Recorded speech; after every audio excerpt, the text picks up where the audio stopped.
Corruption. I ask this question from the perspective of the ordinary Jamaican, a view that the systems which are in place to deal with corruption, Integrity Commission, MOCA, various departments of GOG, not working. Is that a view that you feel have merit? I think, yeah, I think it is a view that has merit. I am disappointed that we haven't had a greater impact around some of the efforts that have been made to tackle this issue by establishing an institutional framework that is designed to deal with it. The institutional framework is not perfect, but it is significantly better than it was. You know, we have Integrity Commission, which really I designed. You know, I brought that bill to Parliament. It was based on a committee I'd set up to look at options around the world as to how that was treated with. This government inherited that bill and made a few changes, and it's been passed.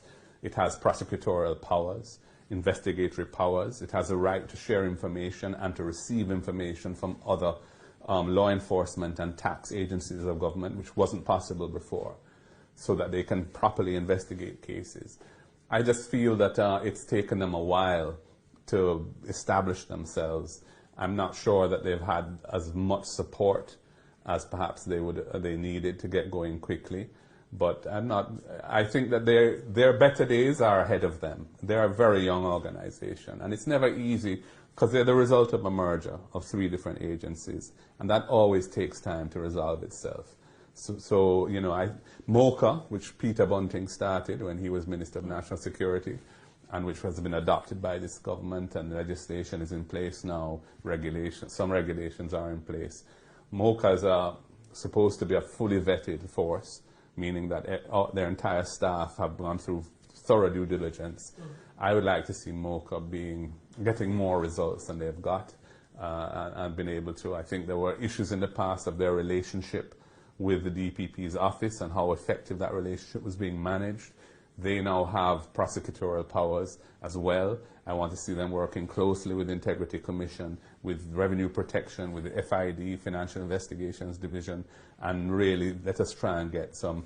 I think people want results, you know, and people want to see that this architecture doesn't just exist in theory, but is actually effective.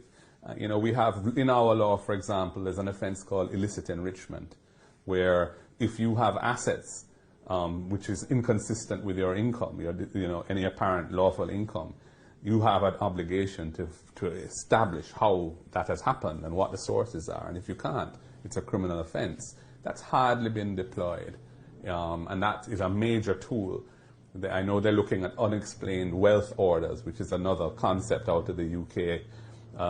Which is similar, trying to say, well, how come you have all these assets and your salaries can't support that? Big houses on the hill even, but that's another matter.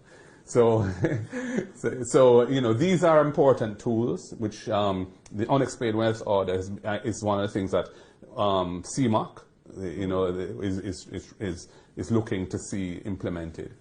It's one of the many deliverables of the government which are way behind schedule. But, I believe that's an important tool. But at the end of the day, people want to see accountability. People want to see that the system can effectively work. And I don't believe it should be done in a way that is officious or oppressive, but it should really look at where the real situations are and tackle those effectively.